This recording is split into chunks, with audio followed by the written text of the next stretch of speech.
د افغانستان لنډ تاریخ. سلامونه، نیکی هیلې او احترامات مې ومنئ. زه منظور احمد پوپل او تاسو ګورئ منظور ټي وي.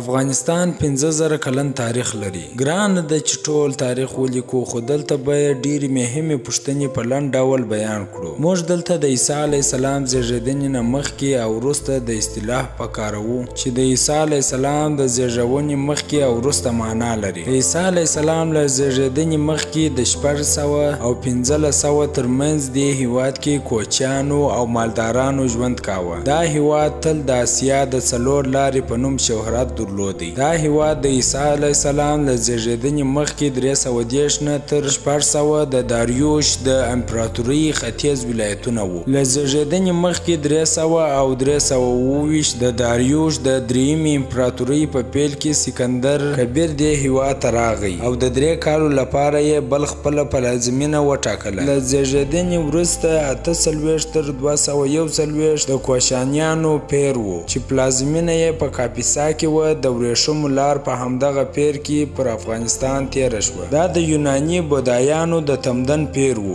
له 241 تر 922 د شک او تردید یو پیر وو چې په همدې پړاو کې د اسلام سپېڅلی دین هیواد ته راغی. له 922 تر 1186 د غزنویانو د امپراتورۍ پیر وو چې د ژمي پلازمینه به لښکرګاه او د ګرمۍ پلازمینه به غزنی وو. له 1186 تر 1220 د غوریانو امپراتورۍ د غزنویانو د امپراتورۍ ځای نیسي او غزنی ورانوي. له 1186 تر 1220 چنګیز خان پر افغانستان برید کوي او هیواد تر 100 کلو د مغولو په منګولو کې پرېوځي. له 1386 تر 1506 ګوډ تیمور هیواد نیسي او هرات خپله پلازمینه ټاکي. له 1343 تر 1506 بابر په کابل کې د مغولو شاهي جوړوي. له 1140 وروسته احمدشاه درانی د افغانستان د نوي دولت بنسټ ږدي. له 1814 تر 1863 د امیر دوست محمد خان پیر او د افغان انګلیس لومړۍ جګړه وه. له 1863 تر 1890 د امیر شیر علي خان پیر وو.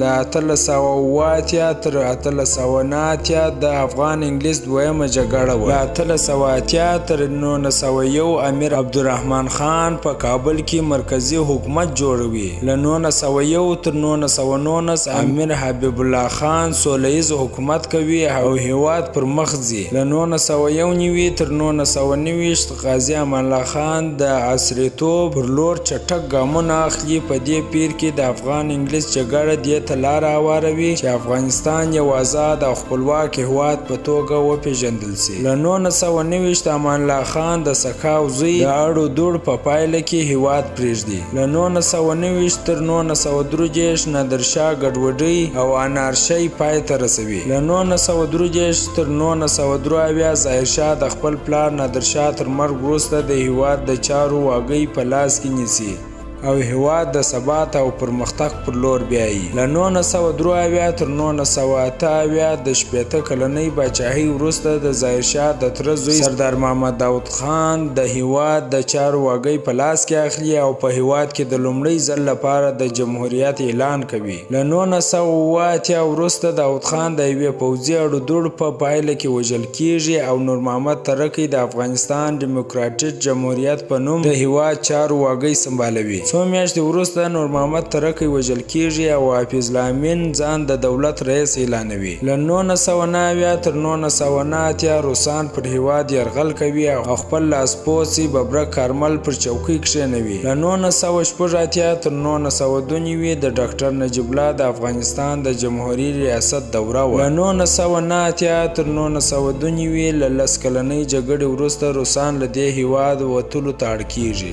له 1992 وروسته د افغانستان واګۍ د صبغت الله مجددي په مشرۍ د مجاهدینو د حکومت لاس ته ورځي. له 1992 تر 1996 د صبغت الله مجددي 2 میاشتنۍ دوره پوره کېدو سره استاد برهان الدین رباني د چارو واګۍ په لاس کې اخلي او د جهادي تنظیمونو په لاس د افغانستان د بدمرغۍ او ړنګېدلو زمانه پیل کیږي. له 1996 وروسته ډاکټر نجیب الله د طالبانو ملیشو په لاس وژل کیږي. له 1996 شپږ نوي تر 2001 د ملا محمد عمر په مشرۍ د طالبانو په نامه د اسلامي امارت پیر شروع کیږي. له 2002 وروسته د حامد کرزي او د اشرف غني په مشرۍ اسلامي جمهوریت پر مخ ځي او بیا د طالبانو له لوري جمهوریت رانسکور کیږي او بیا د ملا محمد حسن اخوند په مشرۍ د اسلامي امارت پیر کیږي.